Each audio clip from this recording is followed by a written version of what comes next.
और कांस्टेंट को डिफ़ाइन करेंगे, कांस्टेंट क्या होते हैं और उनको कैसे डिफ़ाइन किया जाता है। तो कीवर्ड्स जो है that is a predefined और reserve word in a C library with fixed meaning and used to perform an internal operation. C language support 32 keywords. Keywords जो हैं वो pre-defined और reserved words हैं जो कि special meaning रखते हैं और C उन words के ऊपर internally एक specific operation perform करते हैं. Since keywords are referred names for a compiler, they cannot be used as a identifier name.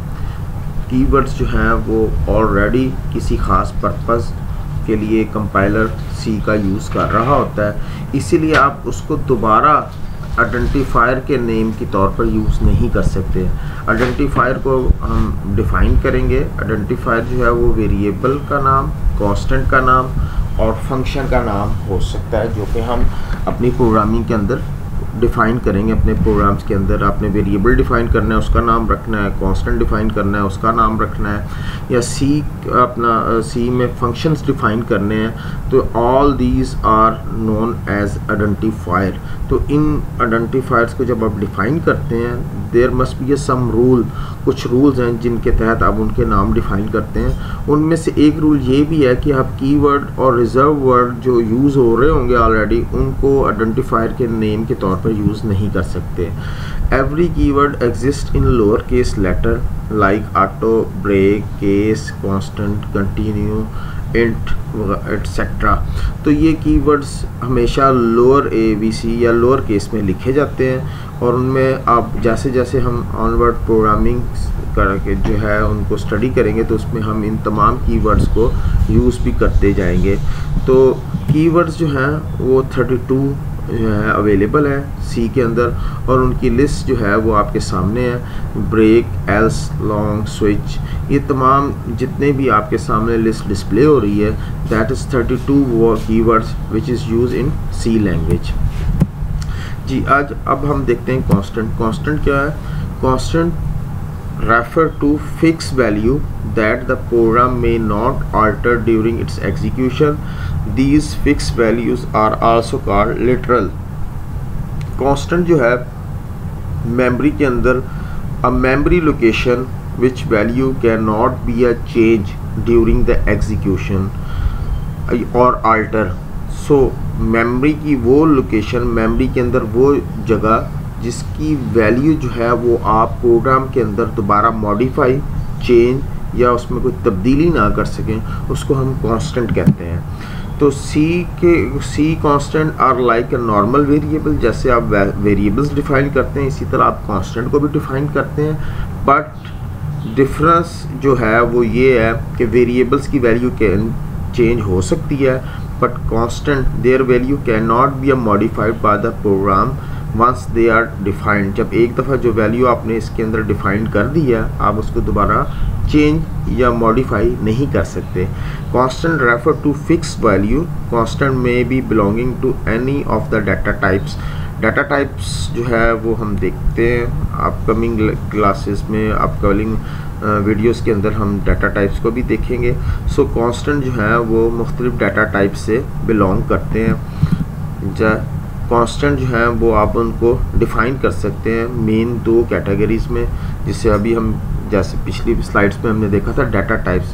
तो न्यूमेरिक कांस्टेंट और करैक्टर कांस्टेंट। न्यूमेरिक कांस्टेंट वो कांस्टेंट जिनके ऊपर मैथमेटिकल और रिलेशनल ऑपरेशन परफॉर्म किया जा सके तो उसको हम न्यूमेरिक कांस्टेंट कहते हैं या नंबर कहते हैं। जबकि करैक्टर कांस्टेंट्स वो जिनके ऊपर मैथमेटिकल ऑपरेशंस परफॉर्म नहीं होते that is character constant. Numeric constant जो है वो फर्दर दो कैटेगरी में डिवाइड होता है। इंटीजर कांस्टेंट वो न्यूमेरिक वैल्यूज़ जो कि पॉइंट्स या डेसिमल्स विदाउट डेसिमल्स होती हैं उन्हें हम इंटीजर कहते हैं। रियल कांस्टेंट और फ्लोटिंग वैल्यूज़ जो कि वो वैल्यूज़ जिनके अंदर पॉइंट्स जो है वो एग्जिस्ट करता है, डेसिमल्स मौजूद होता है 12.07, so that is numeric real constant. तो इंटीजर कांस्टेंट और रियल कांस्टेंट में प्लस और माइनस, नेगेटिव और पॉजिटिव दोनों वैल्यूज़ जो हैं वो कांस्टेंट, न्यूमेरिक कांस्टेंट कहलाएंगी। इसी तरह स्ट्रिंग कांस्टेंट है और इसी तरह करैक्टर कांस्टेंट है। More than one values inverted comma के अंदर जो है आपकी स्ट्रिंग कांस्टेंट होगी, और सिंगल इन्वर्टेड कॉमा के अंदर जो वैल्यूज़ होगी that is the character constant. If single character is enclosed between a single quote, that is single character constant. If set of characters are enclosed between double quotes, known as a string constant. अच्छा जी, constant को आप दो तरीक़ों से define कर सकते हैं। There are two ways to define the constant. Number one way, const keyword use for declare the constant. ये सिंटेक्स है, const int height is equal to 100। तो height is a constant define किया हमने और उसकी वैल्यू हमने 100 रख दी। And second way is a define number sign define pi is a constant name and its value is 3.14 and 15.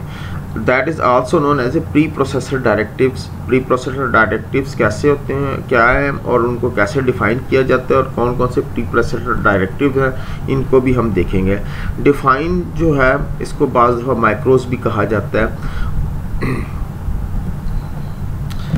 अब हम जो है एक प्रोग्राम है, उस प्रोग्राम के अंदर हम कांस्टेंट डिफ़ाइन करते हैं और कांस्टेंट डिफ़ाइन करके प्रोग्राम को उसके अंदर उसकी वैल्यूज़ चेंज करने की कोशिश करते हैं। अब मैं फाइल्स जो है मैंने एक कांस्टेंट के नाम से बनाई हुई है, अगर आप लिस्ट में देखें तो यहाँ आपको विजिबल या शो हो रही होगी।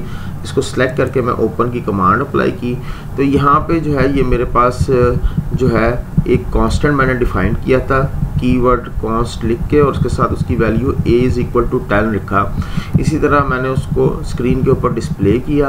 प्रोग्राम में उसकी अंदर दोबारा उसकी वैल्यूज़ जो है वो मैंने 20 की है। तो अगर जैसे कांस्टेंट की डेफिनेशन है a values a memory location which value can not be a change, so according to that definition ये a की वैल्यू जो है वो 20 नहीं होनी चाहिए, मॉडिफाई नहीं होनी चाहिए, क्योंकि ये कांस्टेंट हमने डिफाइन किया। अगर आप इसको कंट्रोल F9 करके प्रोग्राम को कंपाइल एंड रन करें तो अब देखेंगे कि यहाँ पे आपको एरर डिस्प्ले हो रहा है। प्रोग्राम जो है वो कंपाइल हुआ और उसके साथ एरर मैसेज डिस्प्ले हो गया, और वो मैसेज आपको बिलो बॉटम में जो है वो इंडिकेट कर रहा है कि can not be a modify a constant object. आप a की वैल्यू जो है वो आप चेंज नहीं कर सकते because of due to a is a constant which value you have defined a is equal to 10, but during the execution of program we are trying to change the value a is equal to 20 that cannot be modified according to the definition of constant. Thank you.